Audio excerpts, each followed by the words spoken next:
Hello, everyone, and welcome to iCritic Live. This is the podcast where we talk about entertainment, pop culture, and life in between. I'm your host, Kevin T. Rodriguez, film critic of iCritic.net, and thank you so much for spending a few minutes of your time here with me today. And there's no happy intro on this one because we're going to be talking about a sad topic. Rachael Lillis, the voice actress best known for voicing Misty, Jessie, and various different Pokémon in the Pokémon anime series, died last week. She lost her battle to cancer, and this was reported on her GoFundMe page, which was set up by her sister Lori. Words cannot express how sad this is to me. I was actually talking to Lori about the situation in preparation for an article to write about her anime voice actors need to set up GoFundMes, and then the information she provided was valuable enough that I decided to create a second article about basically Rachel's struggles with the medical industry and insurance, and I'll link to those things below. But I also did want to produce a podcast, and I wanted to read Lori's own words on what happened in the final days of Rachael Lillis and her fight for the medical system, because make no mistake, the medical system definitely failed her. They fail a lot of people every year. And the thing with Rachael Lillis and her career is that there's really two serious topics that need to be discussed. The first is that anime voice actors are not rich. They typically work for scale, if not less. They normally are not provided good health insurance options. Like the anime companies usually don't give them health benefits or anything like that. They don't work enough or get paid enough to get those benefits. Now, I know less about what Rachel's medical insurance was like, but I do have a very lengthy email from Lori, who has given me permission to read this letter, use whatever was in there for podcast article. And so that is what I've been doing. I took the information that she gave me and I used it to create the Game Rant article that you can read below. But I also feel like, my rewriting what happened in my own words can still lessen the impact of what actually happened. And so I want to read the whole email that she sent me because I think it was a very powerful email. And I want the situation to be done in their words, not necessarily mine. So I'm going to read this email. I've been given permission to, and I will, you can hear what was going on from their perspective. So Lori wrote to me and said, "Hi, Kevin. I've reread your email. I told another sister of ours about it, and she had a similar reaction to mine. Like she said, he's assuming a lot. He doesn't know her current situation, nor does he know details of her voice career. I agree. I do not know the full details of her past in pursuit of voice acting, but I do know that so many assume that if you're an actor, then you are probably wealthy, right? This is a very false assumption indeed. On a side note, I never assumed that she was rich, but I didn't volunteer that information either, and many people do make that mistake that voice actors are rich, and they're not. They really are not, so I just want to point that out. So she continues, voice acting, like all acting jobs and artists too, cannot rely on a company to provide medical insurance. They must seek out coverage independently. Also, it is certainly a competitive field, one in which younger actors represented by other, sometimes larger agencies will cinch a sought-after job. And all voice actors understand the implied competition coming from well-known actors getting roles in most animation films. Most of the cast of well-known anime features of, say, 10 to 20 years ago often make appearances at many conventions, happy to sign autographs and meet many of their fans. They will also seek out voice acting jobs in the present, which to my understanding are not plentiful for them. Let's not forget too of the conundrum of the medical insurance world and what doctors are available, what is accepted, and what is rejected as far as treatment options. Needless to say, this has been an entirely difficult disease to maneuver. Imagine, one can be released from a hospital under a specific doctor's care. Then the next thing you know, you are placed into a nursing home because you are barely ambulatory enough to be able to care for yourself on a daily basis. And then said doctor discontinues treatment abruptly, without explanation. Your family actually considers something like a medical malpractice suit, perhaps? The doctor called me last week pleading his case, explaining this or that. He may be worried? ? You are left alone, wondering what to do about treating this horrible disease, family far away, only getting a visit from a close dear friend from your past anime career. One who can certainly understand this kind of predicament. Finally, family comes to see you and promptly makes arrangements to place you in a much better, healthier environment where you can have medical oversight, medications needed, and healthier food available. By the way, the nursing home was akin to scenes from the movie One Flew Over the Cuckoo's Nest. My sister and I thought it was truly horrible, in spite of the nurses there doing the best they could to care for too many. The yelling from down the hall, the noisy roommate. How could anyone possibly heal or rest in that environment?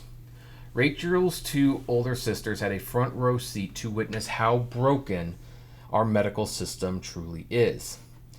I started the GoFundMe on Mother's Day, never having done this before, so navigating the app wasn't the easiest thing I've done. Very soon, word spread, thanks to other voice actors, and fans everywhere responded in kind for my little sister. She was overwhelmed, truly, with the kind of response received. We knew then that there was hope for her, to get her the kind of care she needed, finally. Soon, she'll be able to get a little help with a rehab aid to help her regain muscle loss while in that nursing facility home. The neglect was wholly apparent. If this email helps you understand, then fine, but please never assume anything about someone else's life. We helped her and are very happy about that. Also, when you mention self-pay to any medical professional, rehab person, home care person, or agency, it's remarkable how things can change for an ill family member. Most of us have to resort to the confines and rules of the insurance gods, who can easily deem an ill patient as canceled. I hope this solves the mystery for you as to why a famous actor has to resort to a fund for help. That's, on a side note, I actually knew why she had to set up this GoFundMe, but I also understand why they would think that I assumed that. The emails, the comments submitted on the app, and the generosity has been so inspiring. I've carried a little regarding all notes. Rachel has too. Quite an emotional time. I hope this email helps you to understand that there are people who care, and this amazing experience that we've seen is something we will never forget. Maybe in your lifetime you'll have a wonderful opportunity to receive this kind of outpouring of love and generous care from those near and far. Until then, God bless you and yours. Lori, P.S. You may read this or portions of it on your podcast if you choose to do so. I'll be listening. Kind regards, Lori. So thank you, Lori, for writing that email. And, the thing is, I do understand the complexities of the medical system. Years ago, my brother and his wife, Crystal, were on their honeymoon in the Bahamas, and they got into a parasailing accident. And unfortunately, 9 days into their marriage, my sister-in-law, Crystal, died. And Victor survived just barely, but now he was widowed after 9 days, and he had no insurance, and he had these medical bills were going to be extremely insane. And there were days where we wondered if we were going to make it through. Really, there were. And we had an outpouring of support from friends, family. The medical community even stood up and helped us get services that would normally never have been within reach. There were a couple famous people who called my brother in the hospital just to talk to him and try to cheer him up. And so I understand not only going through a hard time, but how great it feels when the community comes together and helps you out in a situation that you are just underwater. You're barely keeping your head above, and you just don't know how you're going to take care of all this. And that's why I wanted to write the articles that I did. I wanted to bring attention to the fact that voice actors do not make a lot of money, and as a result, when really bad things happen, they sometimes have to go to their GoFundMe page to get the support they need. And thankfully, most of these actors, the fans have come through, but as I wrote in one of the articles, one day the fans may not show up. And shouldn't voice actors who give us our childhood memories, shouldn't they have more security than that? That if they get sick, like, they don't have to resort to things like this. Shouldn't they have the money and the insurance to be able to take care of themselves? And then the second article was about exactly how bad the medical situation was for Rachael Lillis. I am saddened to hear that for the woman who gave us so many of our childhood memories, that she was in this horrible situation at one point. I'm also grateful that we could come together, because I did contribute to this GoFundMe. I should mention that. It was only like $10, but I had to contribute something to it. I'm glad that we were able to get her a better place at the end of the day. And so that brings our podcast to an end. If you want to remember Rachael, aside from Pokémon, she also voiced characters in like Revolutionary Girl Utina and things like that. I'm also happy to see that she's getting so much attention from the trades, even though the trades couldn't seem to agree whether she was 55 or 46. I mean, I wish that there was better standards in journalism sometimes. But I'm glad that she's being recognized for her contributions, and she is going to be missed. And Lori, thank you for corresponding with me. I hope I did your sister story justice in any of these stories or this podcast.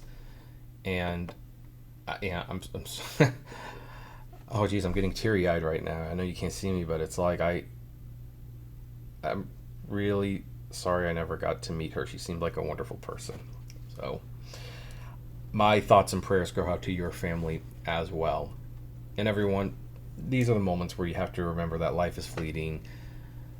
Tell the person you love them. Give them a hug. Don't take things for granted. And I'll see you. I guess I'll talk to you next time on iCritic Live. Take care, everyone. Hey, you made it to the end. Thank you so much for making it to the end. Just a few more things. First of all, the names that you see on the screen, these are our Patreon and YouTube member supporters. And I thank each and every one of them. Their support helps me make exclusive videos for Patreon and YouTube members, as well as keep the channel running. And of course, is just of huge kindness to me. Also, don't forget to check out the iCritic-led podcast on Spotify, Apple, Google, Deezer, whatever podcasting service you listen to. It is there.